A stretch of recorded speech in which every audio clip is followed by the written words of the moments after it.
तो जरा सोचिए, आप अपने घर में अकेले बैठे हों, रात का समय है, चारों तरफ सन्नाटा है और तभी अचानक किसी कमरे से खट खट की आवाज आती है।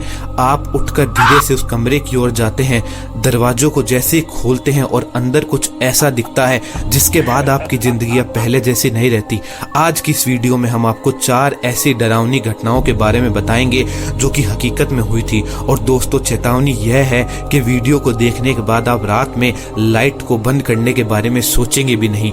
तो दोस्तों, शुरू करते हैं कहानी नंबर 1 के साथ। अमीटीविल हॉरर स्टोरी यूएसए। जगह अमीटीविल न्यूयॉर्क। समय 1970 का। दोस्तों, एक ऐसा घर जो बाहर से बिल्कुल परफेक्ट लगता है, एक बड़ा सा सुंदर खिड़कियों वाला घर, अच्छा सा गार्डन, लेकिन इसके अंदर छुपा एक ऐसा सच जो किसी भी इंसान की रूह को हिला देगा।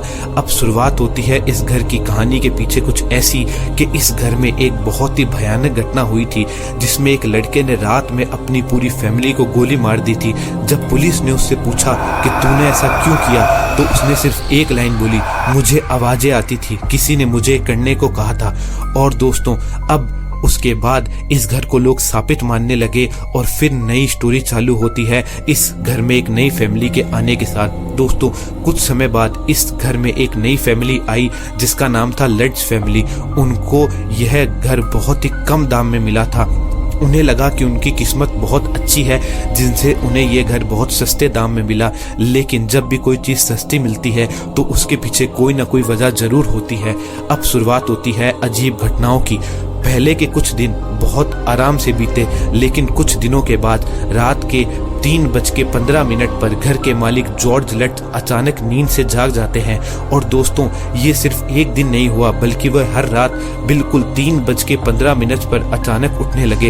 यह वह समय था जिस समय पुराना मर्डर हुआ था। धीरे धीरे घरों में बहुत सी चीजें होने लगी, जैसे दरवाजे अपने आप बंद हो जाते थे, रात में कदमों की आवाजें आती थी, कमरों में अचानक बर्फ जैसी ठंड पड़ जाती थी और दीवारों से एक अजीब सी बदबू आती थी। अब आता है इस स्टोरी का सबसे डरावना सीन। उनके छोटे बच्चे ने एक दिन कहा, पापा, मेरा एक दोस्त है। जॉर्ज, कौन सा दोस्त? बच्चा, जॉडी, वो मेरे साथ खेलता है। लेकिन प्रॉब्लम ये थी कि जॉडी नाम का कोई इंसान या बच्चा था ही नहीं।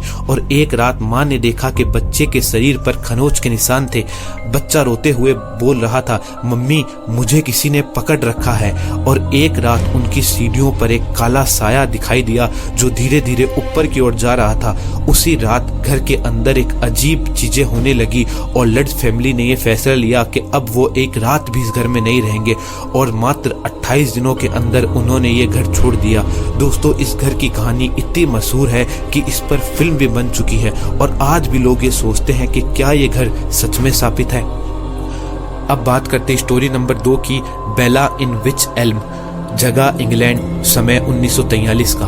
दोस्तों, अब जो कहानी मैं आपको सुनाने वाला हूँ वो एक मिस्ट्री है जो आज तक नहीं सुलझी है। सोचिए, आप एक ऐसे जंगल में घूम रहे हो जहाँ पर एक बहुत बड़ा पुराना पेड़ दिखता है जो बाहर से तो बिल्कुल नॉर्मल है, लेकिन उसके अंदर छुपा था कोई ऐसा रहस्य जिसने पूरे इंग्लैंड को हिला दिया था।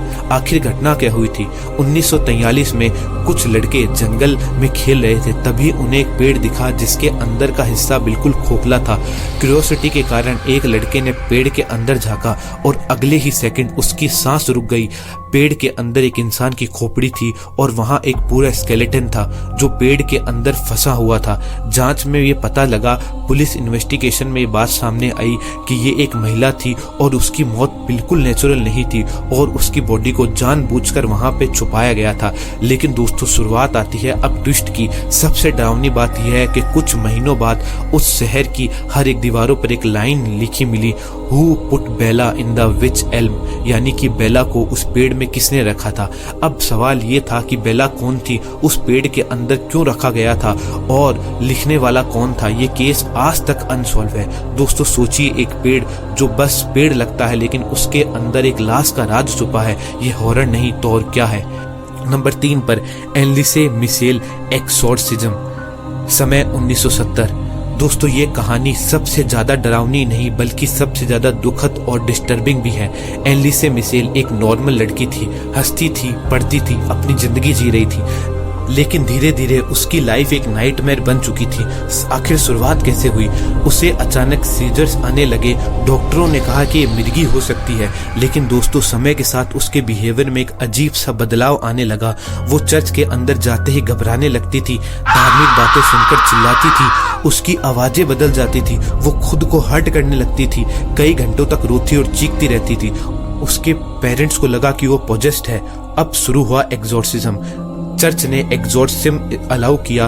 उसके बाद रिचुअल शुरू हुए। कई महीनों तक उसके साथ ये चलता रहा। कभी वो बोलती मैं अकेली नहीं हूँ, मेरे अंदर कुछ है। धीरे धीरे उसकी हालत खराब होती गई और सबसे डरावना और दुखद एंड तो वो आया कि वो इतनी कमजोर हो गई थी कि उसका शरीर जवाब देने लगा था और आखिर में उसकी मौत हो गई। आज तक लोग डिबेट करते हैं कि सच में एक पोजीशन था या एक मेडिकल नेग्लिजेंस थी दोस्तों, लेकिन ये इंसिडेंट आज भी दुनिया की सबसे स्कैरी रियल लाइफ स्टोरी में से एक है। 4 पर लालगढ़ रेलवे ट्रैक की डरावनी कहानी। दोस्तों, भारत में सिर्फ रेल एक साधन ही नहीं बल्कि रेलवे में कुछ ऐसी पटरियां हैं जहां पर जाना मना है, मतलब वहां पर जाना और खतरे को बुलाना। ऐसी ही कहानी जुड़ी है पश्चिम बंगाल के लालगढ़ इलाके से। लोग कहते हैं कि रात में कई बार ट्रेनों की आवाजें आती है, लेकिन वहां से कोई ट्रेन नहीं गुजरती। लोगों का कहना है कि पटरी के पास रात में किसी के चलने की आवाजें आती है, किसी ने सफेद साया देखा, किसी ने कहा कि किसी ने उनका नाम लेकर बुलाया और कई बार दूर से ट्रेन का हॉर्न भी सुनाई देता है। और इसमें जो रेलवे का वर्कर है उसकी कहानी तो बहुत ही डरावनी है। एक रेलवे कर्मचारी का ये कहना है कि वो रात को ड्यूटी कर रहा था। अचानक उसने दूर से एक हेडलाइट देखी। उसने सोचा कि ट्रेन आ रही है। वो अलर्ट हुआ, उसने सिग्नल चेक किया, लेकिन पटरी पर ट्रेन थी ही नहीं। लाइट पास गई और अचानक गायब हो गई और उसे उसी टाइम पीछे से आवाज आई, पीछे मत देखो। वो पलटा नहीं और बस भागता चला गया। ऐसा क्यों होता है? लोगों का मानना यह है कि पुराने जमाने में वहां एक बहुत ही बड़ा एक्सीडेंट हुआ था और तभी से वहां की स्पिरिट एक्टिव हो गई। दोस्तों, दिन में तो पटरियां बिल्कुल नॉर्मल लगती है, लेकिन रात में वही हॉरर बन जाती है। तो दोस्तों, ये थी पार्ट 1 की 4 सच्ची डरावनी घटनाएं और यकीन मानिए तो ये तो बस एक शुरुआत है। पार्ट 2 में हम देखने वाले हैं एक ऐसा कांड जिसमें सबवे के अंदर जिंदा लोग मरने लगे और एक ऐसा मर्डर केस जो कि आज तक सॉल्व नहीं हुआ। अगर आप भी चाहते हैं पार्ट 2 तो लाइक और सब्सक्राइब जरूर करें और कमेंट में बताओ कि आपको कौन सी स्टोरी सबसे ज्यादा हॉरर लगी।